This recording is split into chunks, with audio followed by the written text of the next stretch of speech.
All right, Monday. They're sitting at the same table, same side of the courtroom.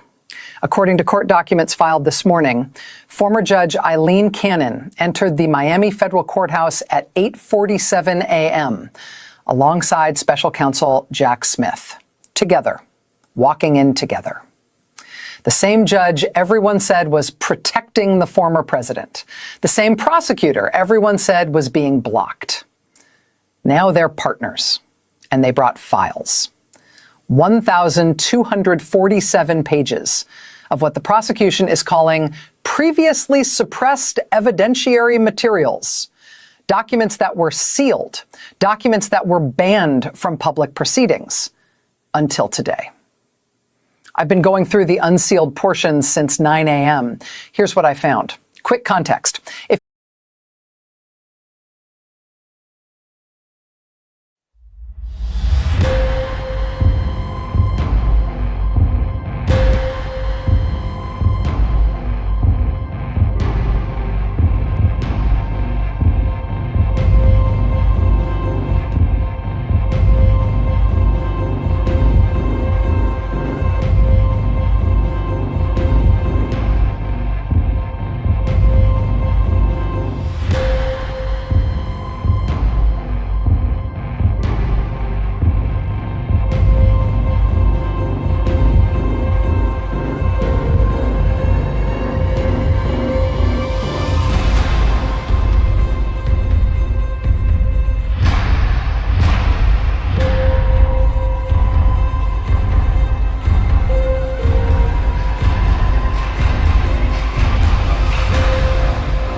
I'm thrilled today to have with me Representative Maxwell Frost, who is a representative from Florida's 10th district. He has represented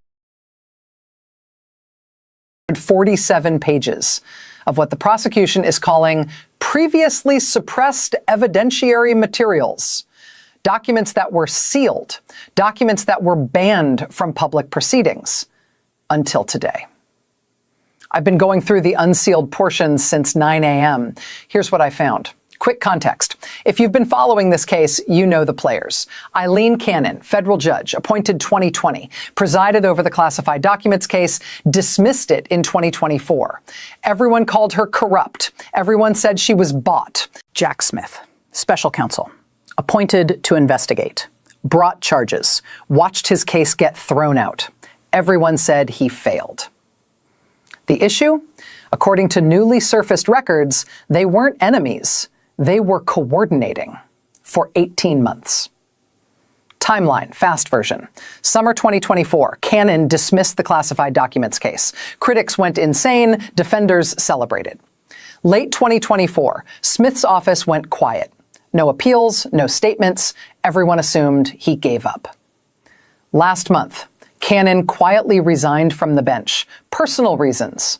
Nobody asked questions.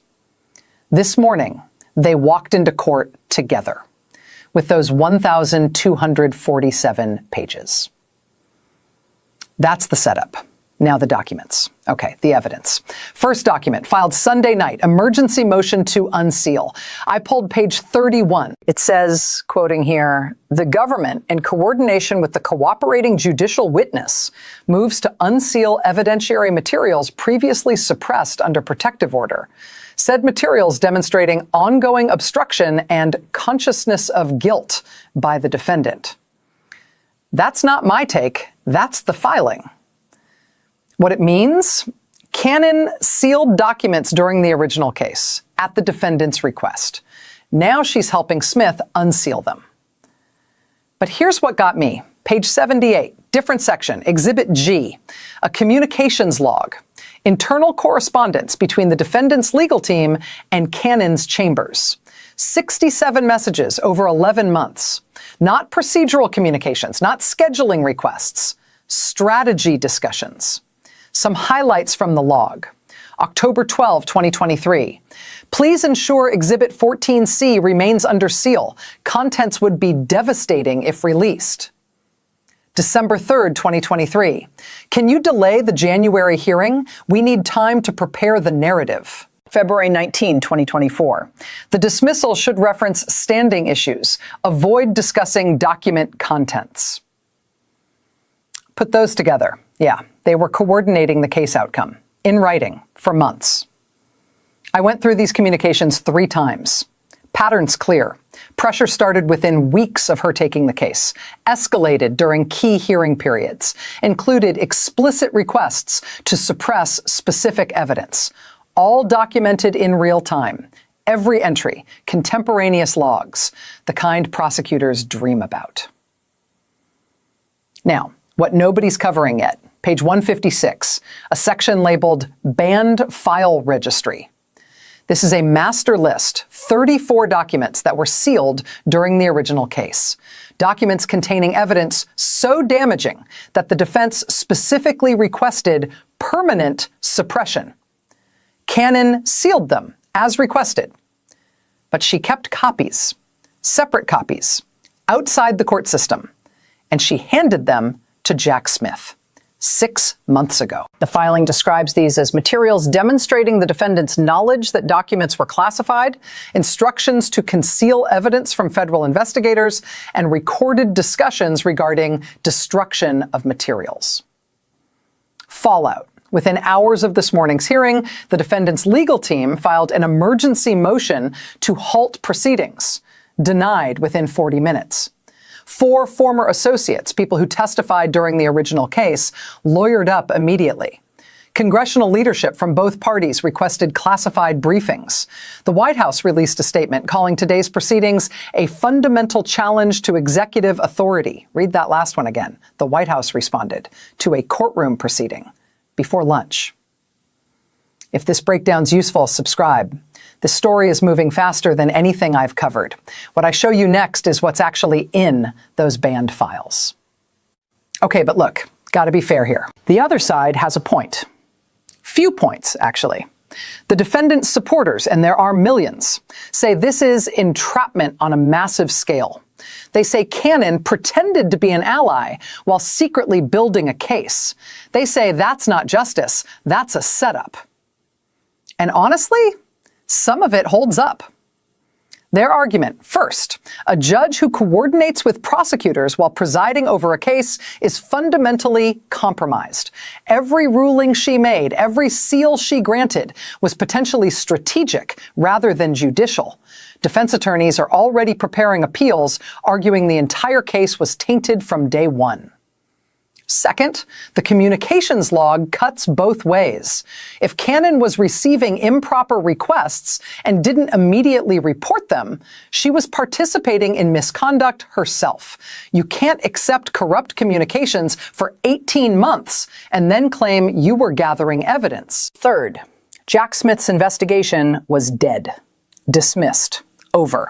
This looks like a prosecutor who lost fair and square, then found a disgruntled judge willing to help him cheat.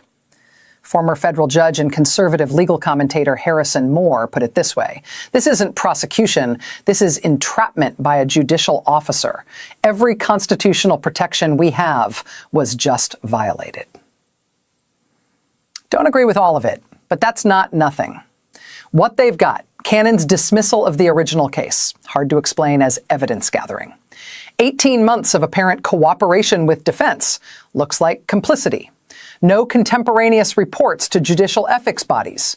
Smith's previous case collapsed. This appears desperate. A judge becoming a prosecution witness is unprecedented and possibly unconstitutional. A spokesperson for the defendant released a statement within an hour of the hearing. Judge Cannon was part of a criminal conspiracy to entrap the president. She should be arrested, not celebrated. That's a defense. Whether evidence supports it, that's the question. Even retired federal magistrate Catherine Walsh, who criticized Cannon during the original case, admits the legal ethics here are extraordinarily complex. A judge gathering evidence while presiding raises serious due process concerns. When even critics urge caution, pay attention. Look, I'm not here to tell you who's right. The canon is a hero interpretation. There's evidence pointing that direction. The documentation, the preserved files, the 18 months of patience. The canon is compromised interpretation. There's room for doubt. The dismissal, the sealed documents, the apparent cooperation with defense.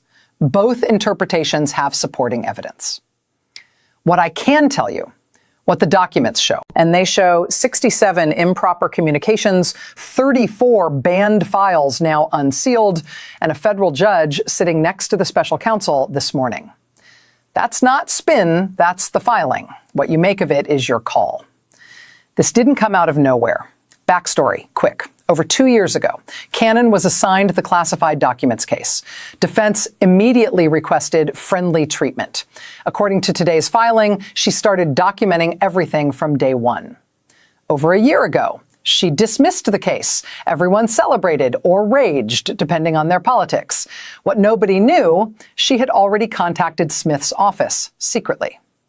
Months ago, she resigned from the bench. No explanation. Media barely covered it. She was already in protective custody, preparing to cooperate.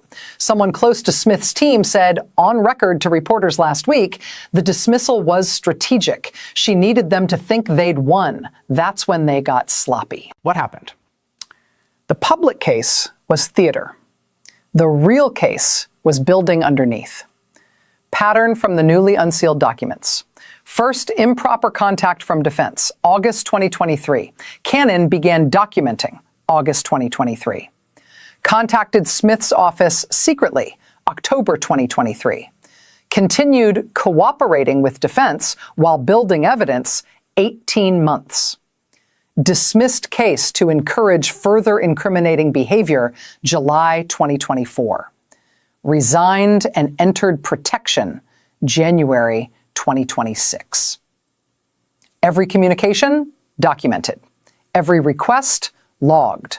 Every promise they made her, recorded. She played them for a year and a half.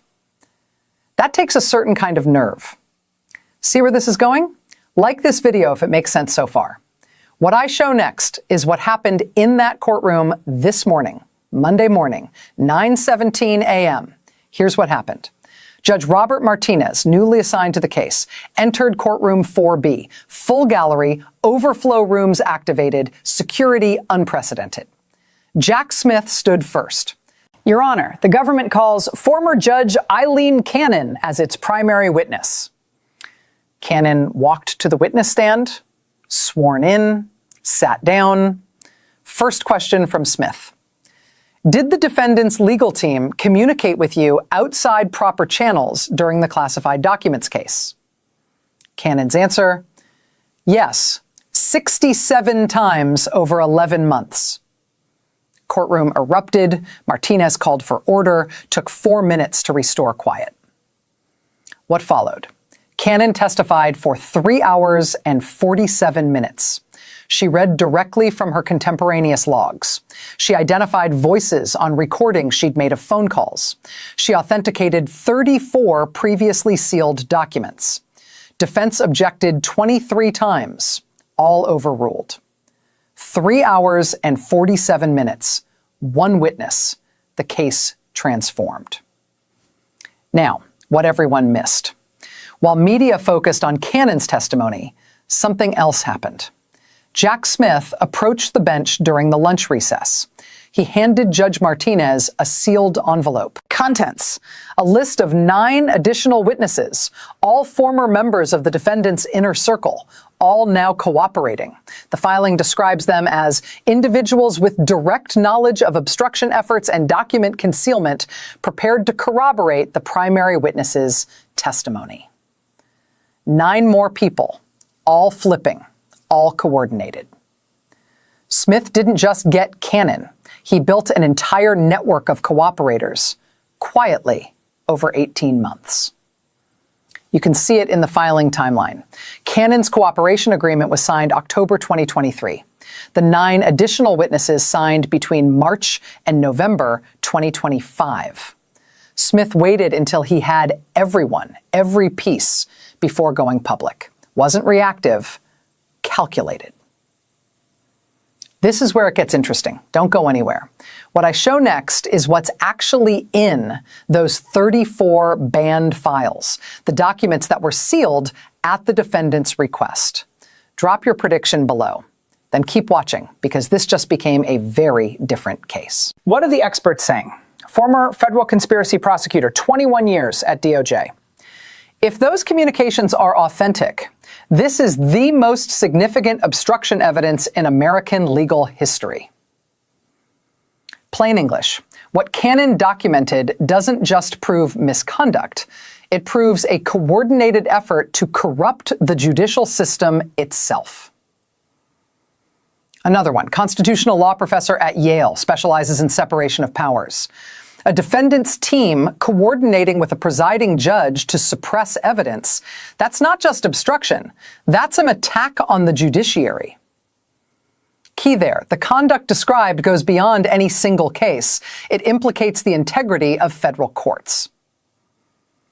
Here's what's interesting. Even conservative legal analyst Andrew McCarthy, former assistant U.S. attorney typically sympathetic to the defendant, admits, I've read the unsealed portions. If this holds up, the defense has an almost impossible task. When defenders struggle to defend, pay attention. Former FBI deputy director, now in private practice. 9 cooperating witnesses from the inner circle. That's not a case. That's a complete structural collapse. Federal judicial ethics expert, 30 years experience. What Cannon did, documenting for 18 months while appearing to cooperate, is either the bravest thing a judge has ever done or the most corrupt. The evidence will determine which. Consensus from people who actually practice this law. The communications log is devastating if authenticated. The banned files likely contain consciousness of guilt evidence. 9 additional cooperators suggests systematic flipping. Defense options are extremely limited. The unprecedented nature cuts both ways legally. That's where the professionals land. One more. Former Attorney General's office staffer, now teaching at Georgetown. Follow the banned files. Cannon sealed them because she was asked to. Then she kept copies because she knew they mattered. Whatever's in those 34 documents, that's the ballgame. Think about that. This started with boxes in a bathroom. Then it became a dismissed case. Then it became a judge switching sides. Now it's 34 banned files, 67 documented communications, and 9 cooperating witnesses. Every layer reveals another layer underneath. Useful breakdown so far? Hit like. Seriously, it matters for getting this information in front of more people. What comes next is why you should care about this, even if you've never been to federal court. Why should you care? Real talk, how this affects actual people. If you vote, pay attention. A defendant's team allegedly coordinating with a sitting federal judge, explicit strategy discussions, planned suppression of evidence, designed dismissal rationale. Here's what that means. The separation between powerful defendants and the judges who rule on their cases, the thing that's supposed to make justice equal, was allegedly corrupted at the highest levels. Your takeaway?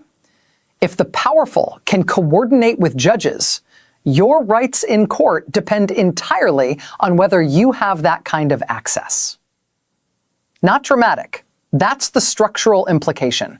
This sets a precedent, a massive one. Next time you hear about judicial independence, this case becomes the defining example in both directions. Quick example. Say you're accused of a crime. You believe the judge is secretly helping prosecutors build a case against you.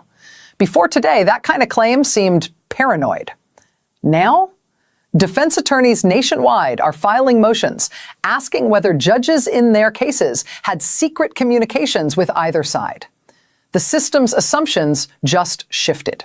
Not trying to overstate it, that's the precedent being set. Right now, every pending case involving political figures or powerful defendants is affected. But specifically, every appeal arguing judicial bias. Every defendant who claims the system was rigged against them.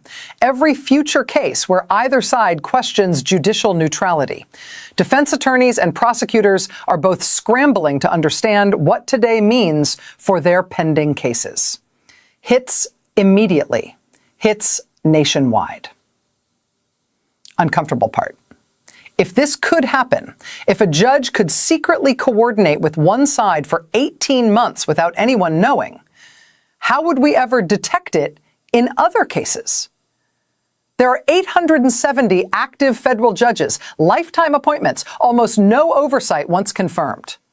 One documented everything. One became a witness. What about the others? Either direction, judges secretly helping prosecutors or judges secretly helping defendants. We have no systematic way to know. Not trying to scare you, that's what the evidence suggests about our system. Here's the practical bombshell. Those 34 banned files, the documents Cannon sealed and then preserved, reportedly include recordings of the defendant acknowledging documents were classified, written instructions to move materials before FBI searches, communications about destroying evidence after subpoenas were issued, discussions of witness coordination and testimony alignment. If that's accurate, the consciousness of guilt evidence is overwhelming. Every document the defense fought to suppress, Cannon kept copies. Every file they thought was buried, coming out now. What informed people are doing, following the case for implications on judicial oversight, asking representatives about judicial accountability reform, watching for the full banned files release, paying attention to the 9 additional cooperators. Questions to ask yourself. Do I trust that federal judges are truly independent? What oversight exists once a judge is confirmed for life? Who watches the people who decide our cases? Knowledge helps. This case is becoming a referendum on whether the system can hold anyone accountable and whether the system itself can be trusted. One judge's documentation, 18 months of patience, 34 banned files. The answer is unfolding right now. How'd the defendants team respond? Made it worse. Honestly, Sunday night, before the Monday hearing, defense attorneys held an emergency press conference calling Cannon a traitor to the judiciary. Quote, Judge Cannon engaged in an 18-month criminal conspiracy to entrap our client. She is not a witness. She is a co-conspirator who should be prosecuted. Problem, that statement admitted the communications happened. They're now arguing about characterization, not facts. The defendant himself posted at 6:14 a.m. Monday morning. Witch hunt exposed. Corrupt judge was working with prosecutors the whole time. I was right. Total setup. They should all be in jail. Reaction, post shared 3.1 million times within 3 hours. Supporters calling for Cannon's arrest. Counter hashtags calling for accountability trending. Cable news divided along predictable lines. Cannon's attorney released a brief statement. My client's documentation speaks for itself. She will cooperate fully with all proceedings. Her only interest is the truth. Short, factual, let the documents talk. Then the Monday afternoon development. Jack Smith's office released a supplemental filing indicating they possess video recordings, not just Cannon's written logs, not just audio, video, recordings from Cannon's chambers during meetings with defense representatives. Statement from prosecution team. The government possesses video evidence corroborating the witness's contemporaneous documentation of improper contacts. She wasn't just writing things down. She wasn't just recording audio. She had cameras. Not cooling down, escalating by the hour. What's still unclear? 1. The full contents of the 34 banned files. Partial unsealing happened today, complete release expected by Thursday. 2, identity of the 9 additional cooperating witnesses. Names sealed, but descriptions suggest very senior former advisors. 3, the video recordings. How many? What do they show? When will they be played in court? 4, whether Cannon had help. The filing references coordination with federal investigators, but doesn't specify who knew what when. Coming, Judge Martinez has a continued evidentiary hearing scheduled Tuesday, March 10th. Video evidence may be introduced. Grand jury session scheduled Wednesday, March 11th. Additional indictments expected. Full banned files release expected Thursday, March 12th, pending national security review. Congressional classified briefings scheduled Friday, March 13th. Both parties. Date to watch, Wednesday, March 11th. That's when the grand jury meets. If those 9 cooperating witnesses testify, and if the video evidence shows what the prosecution claims, we could see superseding indictments, expanding charges significantly. Should know more by then. The wild card, what if other judges come forward? Cannon referenced in her testimony that she, quote, was not the only judicial officer approached. If even one more federal judge confirms similar contact from the defendant's team, this becomes exponentially larger. Right now, we're watching in real time. Subscribe, I'll cover every development. Tuesday's hearing, Wednesday's grand jury, Thursday's file release. When documents drop, I break them down. Same day, notifications on.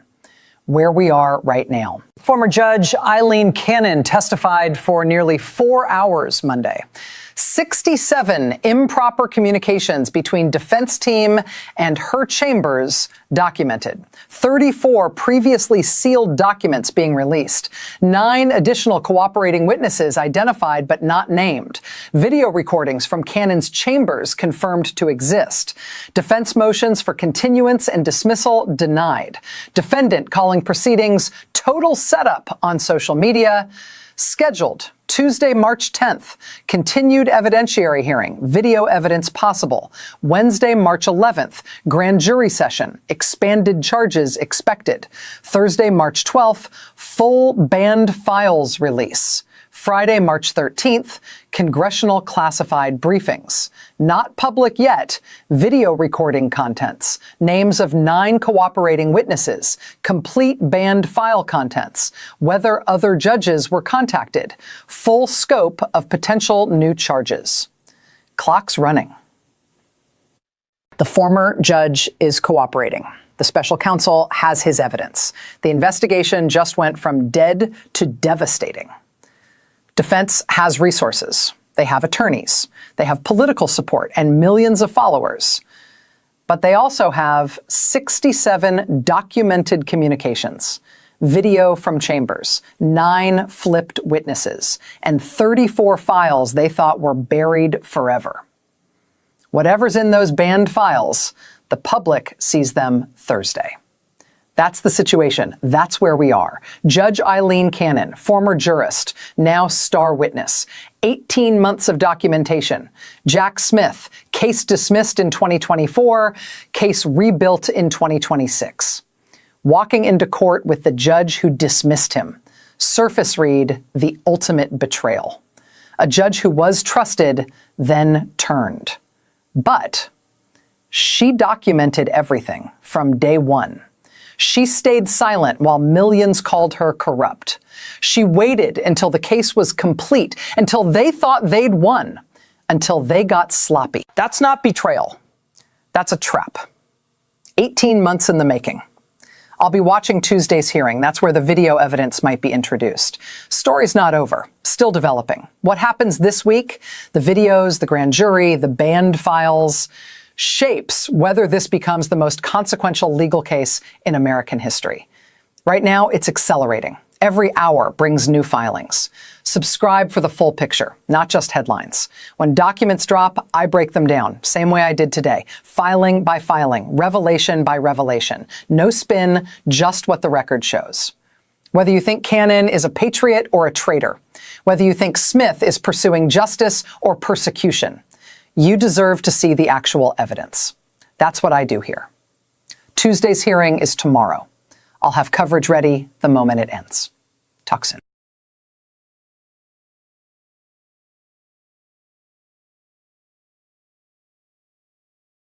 I will be asking the Department of Justice Inspector General to look into this MAGA DOJ's Fulton County election documents seizure. It's plenty suspicious. First, a Missouri U.S. attorney was used to get the